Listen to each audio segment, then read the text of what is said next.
नमस्कार दोस्तों, स्वागत है आपका अपने चैनल धार्मिक ज्ञान 011 में। आपसे रिक्वेस्ट है कि वीडियो को अंत तक जरूर देखें। वीडियो पसंद आए तो लाइक करें, साथ ही दोस्त, रिश्तेदार में शेयर एंड सब्सक्राइब जरूर करें। इससे हमें वीडियो बनाने का मोटिवेशन मिलता है और इस तरह की सच्ची धार्मिक ज्ञान की बातें लाते रहेंगे। आज हम मित्रों, कुछ लोग अपने जीवन में बहुत ही ज्यादा बोलते हैं।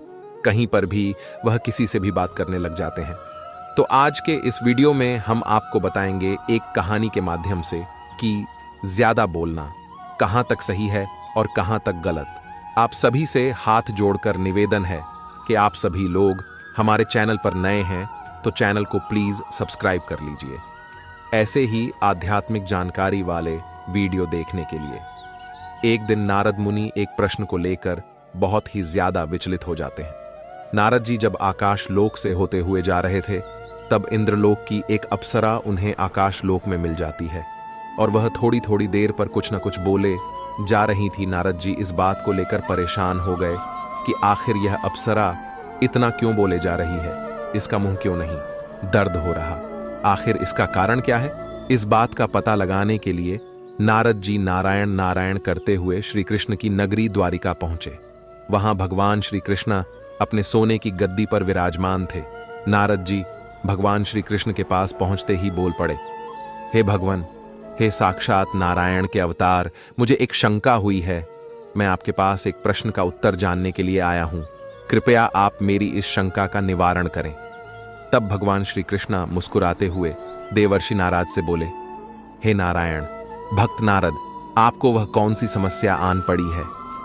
तब देवर्षि नारद जी बोले, प्रभु, जब मैं रास्ते में आ रहा था तो मुझे इंद्रलोक की एक सुंदर अप्सरा मिली जो थोड़ी थोड़ी देर पर कुछ ना कुछ बोले जा रही थी। मैं उसका इतना बोलना देखकर परेशान हो गया। मैं मन ही मन सोच रहा था, क्या इस अप्सरा का मुंह भी दर्द नहीं होता। तो भगवान, मैं आपके समक्ष एक प्रश्न लेकर आया हूं। वह लोग जो ज्यादा बोलते हैं उनका क्या होता है, आगे चलकर उनके जिंदगी में क्या परिणाम मिलते हैं। तब भगवान श्री कृष्ण मुस्कुराते हुए बोले, हे देवर्षि नारद, आपने सच में जगत के कल्याण हेतु और युवा पीढ़ी के लिए एक बहुत ही महत्वपूर्ण प्रश्न किया है। मैं आपको इस प्रश्न का उत्तर एक कहानी के माध्यम से दूंगा, तो कृपया इस कहानी को आप पूरा सुनना। तभी देवर्षि नारद जी बोले, ठीक है भगवान, मैं इस कहानी को पूरा सुनूंगा। तभी भगवान श्री कृष्ण बोलना शुरू करते हैं, जो इस कहानी को पूरा सुनेगा वह अपने मार्ग में कभी भी विचलित नहीं होगा और अपने जीवन में उन्नति करेगा। चलिए विलंब ना करते हुए मैं आपको वह कहानी सुनाता हूं। एक समय की बात है, किसी गांव में सुरेश नाम का एक व्यक्ति रहता था। उसकी एक पत्नी थी जो बहुत बोलती थी और वह उसके ज्यादा बोलने से बहुत परेशान था। सुरेश को पता चला कि जंगल में एक संत महात्मा आए हुए हैं, तो वह अपनी पत्नी को उनके पास लेकर जाता है और संत के पास पहुंचकर कहता है कि हे मुनिवर, कृपा करके आप मेरी पत्नी को समझाइए, ये बहुत बोलती है। मेरे मना करने के बाद भी दिन भर इसका मुंह चलता ही रहता है। मैं इसे कितना समझाता हूं कि कम बलाकर चुप रहना सीख, लेकिन नहीं, और हर बार इसकी वजह से ही घर में लड़ाई होती है। संत महात्मा मुस्कुराए और बोले, ठीक है, मैं तुम्हें एक कहानी सुनाता हूं और उसे कहानी के माध्यम से तुमको समझाता हूं कि इसके ज्यादा बोलने का राज क्या है और इसे ज्यादा बोलना चाहिए कि नहीं। एक आश्रम में एक साधु का एक शिष्य था जो बहुत बोलता था। वह हर समय इधर उधर की बातें करता था और कभी शांत नहीं रहता था। जब वह भिक्षा लेने के लिए जाता तो हर घर से एक नई कहानी लेकर आता और आश्रम के दूसरे शिष्यों को सुनाता था। साथ ही वह एक शिष्य की दूसरे शिष्य से बुराई करता रहता था, चुगली करता और दूसरों के सामने अच्छा बनने का प्रयास करता रहता था और अपने मुंह से ही खुद की तारीफ करता रहता था। और हम हमेशा खुद को संत गुरु के सामने सबसे बुद्धिमान और उत्तम साबित करने का प्रयास करता रहता था। वह खुद को सभी शिष्यों से अलग और श्रेष्ठ मानता था। उसका कहना था कि मैं एक अमीर घर का बालक, अगर मैं चाहता तो एक आरामदायक और सुविधाओं से भरा जीवन भी जी सकता हूँ, लेकिन मैं वह सब छोड़कर यहाँ आ गया क्योंकि मुझे खोज करना है, खुद को जानना है, जीवन के बारे में जानना है। एक दिन गुरु ने आश्रम के सभी शिष्यों को अपने पास बुलाकर कहा, आप सभी को अगले 1 महीने के लिए कोई ना कोई संकल्प लेना होगा। इससे आपकी संकल्प शक्ति मजबूत होगी और आपके मन में आत्मशक्ति का संचार होगा। आप सभी अपनी शक्ति के अनुसार कोई भी संकल्प ले सकते हैं, और यदि 1 महीने से पूर्व आप में से जिसका भी संकल्प टूट जाएगा तो वह अपनी पुरानी दिनचर्या को पुनः से शुरू कर सकता है। आश्रम के गुरु की बात सुनकर सभी शिष्यों ने अपनी शक्ति के अनुसार संकल्प लिए और गुरु को अपने अपने संकल्प के बारे में बताकर वहां से चले गए। लेकिन वह शिष्य जो खुद को सबसे अलग दिखाना चाहता था, वह सीधे गुरु की कुटिया में पहुंच गया और बोला, मैं कोई छोटा मोटा संकल्प नहीं लेना चाहता, बल्कि खुद के जैसे एक महान संकल्प लेना चाहता हूं। हे गुरुदेव, कृपया आप ही बताएं मुझे क्या संकल्प लेना चाहिए। उस शिष्य की यह बात सुनकर गुरु मुस्कुराए और बोले, क्या तुम मेरे द्वारा दिए गए संकल्प को पूरा कर पाओगे? क्या तुम्हारे लिए उसे पूरा करना संभव होगा? संत गुरु बोले, शायद नहीं, वह तुम्हारे लिए संभव नहीं। तुम पूरा नहीं कर पाओगे, इसीलिए तुम खुद ही कोई दूसरा संकल्प ढूंढो। भगवान श्री कृष्ण आगे कहते हैं, हे देवर्षि नारद। शिष्य ने कहा, नहीं गुरुदेव, आप जो भी संकल्प मुझे देंगे मैं जरूर उसे पूरा करूंगा। तब गुरु ने कहा, ठीक है, तो तुम्हें सिर्फ एक ही संकल्प लेना है। तुम अगले 1 महीने तक चुप रहो, मुंह से एक शब्द भी नहीं निकालो। यही है और यही है तुम्हारा संकल्प। शिष्य ने कहा, गुरुदेव, यह भी कोई संकल्प है? यह तो बहुत ही आसान है, आप कोई दूसरा संकल्प दीजिए जो मेरी योग्यता के बराबर हो। गुरु ने कहा, पहले तो तुम इस संकल्प को तो पूरा करके दिखाओ। शिष्य ने गुरु की बात मान ली और वह उसी समय चुप हो गया और पलटकर कुटिया से बाहर चला गया। भगवान श्री कृष्ण कहते हैं, हे देवर्षि नारद, उसे चुप रहना बहुत आसान लग रहा था। उसने एक दिन तो जैसे तैसे चुप रहकर काट लिया, लेकिन दूसरे दिन से उसके मन में ना बोलने का बोझ बढ़ने लगा, और तीसरे दिन उसे अपने मन में भारीपन महसूस होने लगा, और चौथे दिन उसके अंदर एक अजीब सी बेचैनी होने लगी, क्योंकि वह अपने आसपास आश्रम के सभी शिष्यों को एक दूसरे से बातें कर रहे थे। तब उसे शिष्य को भी उनसे बात करने का मन हुआ। वह भी अपना पक्ष उनके सामने रखना चाहता था और उनकी बोलती बंद कर देना चाहता था, लेकिन उसका संकल्प उसके सामने आ रहा था। इसीलिए वह पूरे दिन सिर्फ देखता और आंखें बनाता। इसी तरीके से कुछ दिन और बीते और वह शिष्य बीमार पड़ गया। उस शिष्य का सिर फटा जा रहा, उसका खाने पीने तक का मन नहीं था, वह सिर्फ बोलना चाहता था। उसी दिन वह गुरु के पास गया और उनके सामने बैठकर लिखकर उन्हें बताया, गुरुदेव, मैं बोलना चाहता हूं, बिना बोले। मुझे सांस नहीं आ रही है, मेरा दम घुटता जा रहा है, मैं अंदर ही अंदर पागल हुआ जा रहा हूं। मैं क्या करूं? संकल्प तोड़ दूं क्या? यह पढ़कर गुरु मुस्कुराए और अपने उस शिष्य से बोले, मैं संकल्प तोड़ने के लिए नहीं होते, लेकिन जो अपने संकल्प को पूरा कर लेता है वह अपनी आंतरिक शक्ति को बढ़ाता है, और जो अपनी आंतरिक शक्ति को बढ़ा लेता है वह समाज और जगत की राह पर आगे बढ़ जाता है। गुरु आगे कहता है, संकल्प का लेना भी तुम्हारे हाथ में था और इसे तोड़ना भी तुम्हारे हाथ में है। तुम्हारे बहुत से भाई अपने संकल्प को तोड़कर अपनी पुरानी दिनचर्या पर वापस आ चुके हैं। अगर तुमसे नहीं हो पा रहा तो तुम भी संकल्प तोड़कर अपनी पुरानी दिनचर्या पर वापस आ सकते हो। लेकिन याद रहे, अगर आज तुम इस छोटे से संकल्प को नहीं संभाल पा रहे तो तुम अपनी बाकी की पूरी जिंदगी को कैसे संभाल सकोगे? बाकी फैसला पूरी तरह से तुम्हारे हाथों में है। श्री कृष्ण आगे कहते हैं, हे देवर्षि नारद गुरु, कि यह बात उस शिष्य के दिल में एक घाव बन गई। वह बिना कुछ बोले अपने गुरु की कुटिया से वापस चला गया और खुद को अपनी कुटिया में बंद कर वह केवल अपने जरूरी कामों के लिए ही कुटिया से बाहर निकलने लगा। बाकी सारे समय कुटिया के अंदर ही बैठा रहा। 15 दिन बीत चुके थे और आश्रम के लगभग सभी शिष्यों का संकल्प अब तक टूट चुका था, लेकिन उस शिष्य का संकल्प अभी भी जारी था। संकल्प लेने के बाद से अब तक उसने एक शब्द भी नहीं बोला।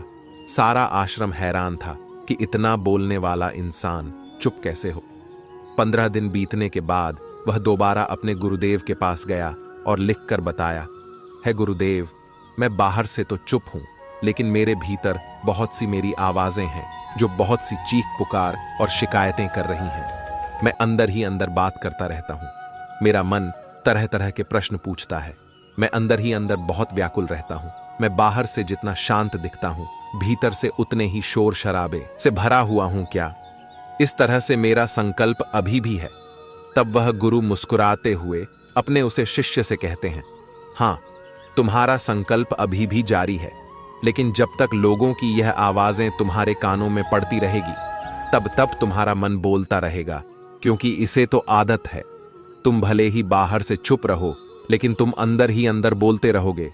तुम्हें इन बातों से, इन आवाजों से दूर जाना चाहिए।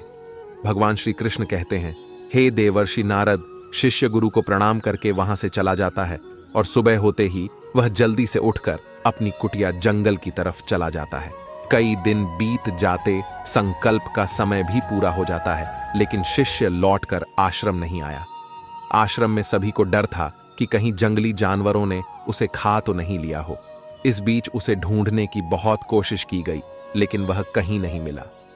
वह संत गुरु और उसके सभी शिष्यों ने मान लिया था कि जंगली जानवरों ने उसे अपना शिकार बना लिया है, लेकिन गुरु को ऐसा नहीं लगता था। एक दिन आश्रम का एक अन्य शिष्य गुरु के पास आया और बोला, गुरुदेव, हमारे उस अधिक बोलने वाले भाई के साथ क्या हुआ होगा? क्या जानवरों ने उसे मार दिया होगा? तब श्री कृष्ण कहते हैं, हे देवर्षि नारद। तब गुरु ने कहा, हो सकता है कि जानवरों ने उसे अपना शिकार बना लिया हो, लेकिन उसके ना लौटने की एक दूसरी वजह भी हो सकती है। शायद उसे वह मिल गया है जिसके लिए वह गया था। फिर शिष्य ने पूछा, गुरुदेव, क्या ज्यादा बोलना इतना हानिकारक होता है? गुरु कहा, इंसान के जीवन के बहुत सारे दुखों में से एक दुख यह भी है कि वह कभी चुप नहीं रह सकता। हमेशा कुछ ना कुछ बोलता ही रहता है। सिर्फ हमारे बोलने के कारण हमारे आधे से ज्यादा दुख पैदा होते हैं। हम में से कोई भी चुप नहीं रहना चाहता। हम बस सामने वाले को कुछ न कुछ सुनाना चाहते हैं। जो भी हमारे मन में है सब निकालकर उसके मन में बैठा देना चाहते हैं। उसे समझा देना चाहते हैं कि देख, तू गलत है और मैं सही। इस तरीके से सुनने और सुनाने का यह काम जिंदगी भर चलता रहता है। श्री कृष्ण कहते हैं, हे देवर्षि नारद, लेकिन इस नासमझी में हम अपना समय, अपना जीवन, अपनी समझ और सबसे महत्वपूर्ण अवयव कीमती पल जो जिए जा सकते हैं, जिनको अनुभव किया जा सकता है, जिनमें आनंद को प्राप्त किया जा सकता है, यह सब खो देते हैं। लेकिन इसके बदले हमें मिलता क्या है? कुछ नहीं, सब व्यर्थ और बर्बाद हो जाता है। शिष्य ने पूछा, तो फिर इसका समाधान क्या है? श्री कृष्ण कहते हैं, हे देवर्षि नारद, गुरु ने कहा, पूरी जागरूकता के साथ अपने विचारों को देखना, यही एकमात्र तरीका है। सारी मानसिक समस्याओं को वर्तमान में रहकर चिंतन करना, पूरी जागरूकता के साथ अपना काम करना जिंदगी में चमत्कारिक बदलाव ला देता है। उसके बाद वह शिष्य गुरु से अपने प्रश्नों का उत्तर पाकर उनको प्रणाम करके वहां से चला गया। उस शिष्य को आश्रम छोड़कर गए। 1.5 महीने का समय बीत चुका था, लेकिन उसकी कोई खबर नहीं आई तक। तो सभी गुरु भाइयों ने भी उसके वापस लौटने की उम्मीद छोड़ दी थी। लेकिन एक दिन वह आश्रम लौट आता है, लेकिन अब वह नहीं था जो यहां से गया था। वह कुछ और ही बनकर वापस आया था। उसके अंदर एक गजब का बदलाव महसूस हो चुका था।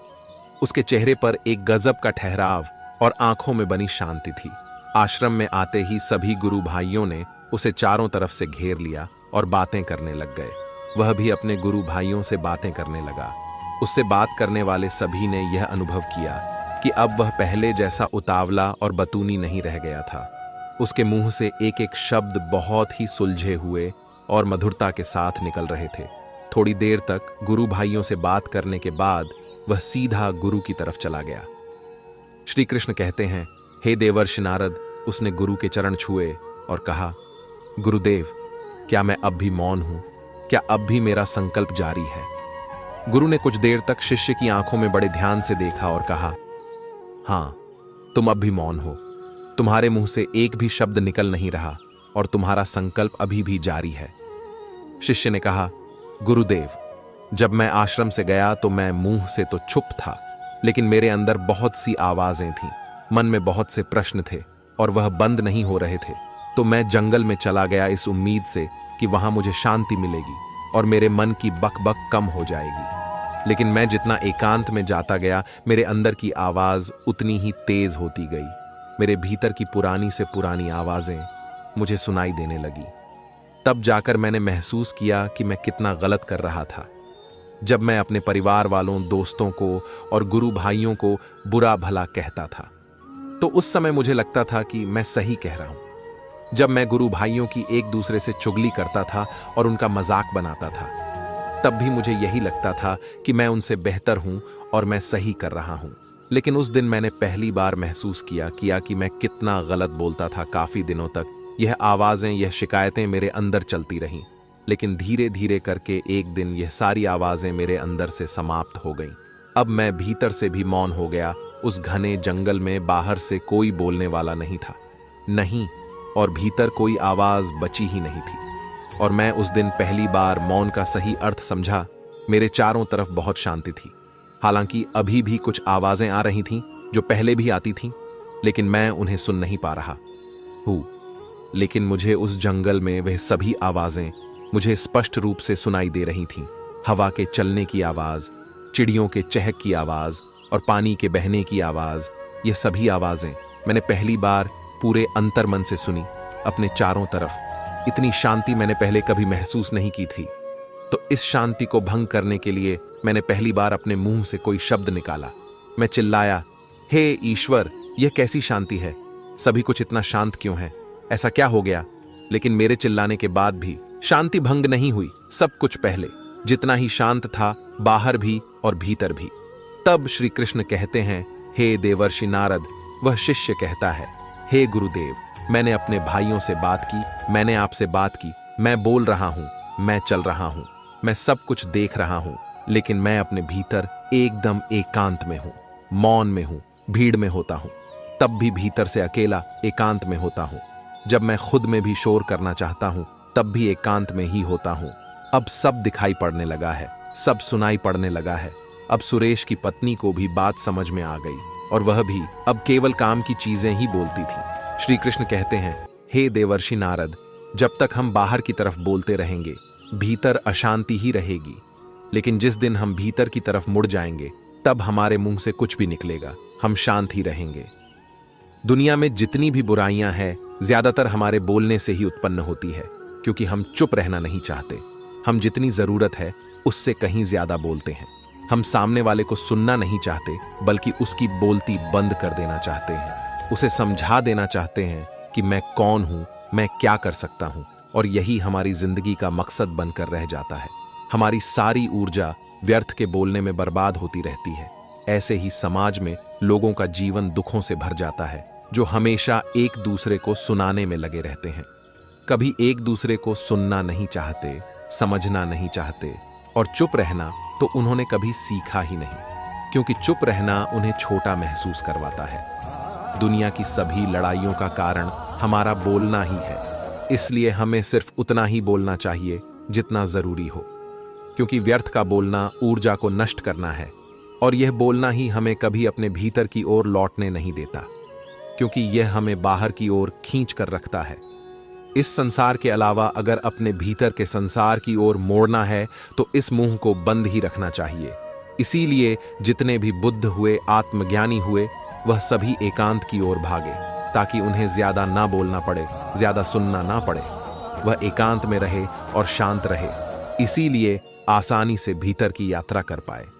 लेकिन अगर कोई चाहे तो इस संसार में रहकर भी एकांत में रह सकता है, शांत रह सकता है, लेकिन इसके लिए उन्हें अपनी ऊर्जा बचानी होगी, जिसे वह अब तक अपने व्यर्थ के शब्दों में बर्बाद कर रहे थे। श्री कृष्ण कहते हैं, है देवासी नारद, अब आपको समझ में आ गया होगा कि ज्यादा बोलना कितना घातक है। तब देवर्षि नारद बोले, हे भगवान, मुझे अब सारी बातें समझ में आ गई हैं और मेरे प्रश्न का उत्तर भी मुझे मिल चुका है।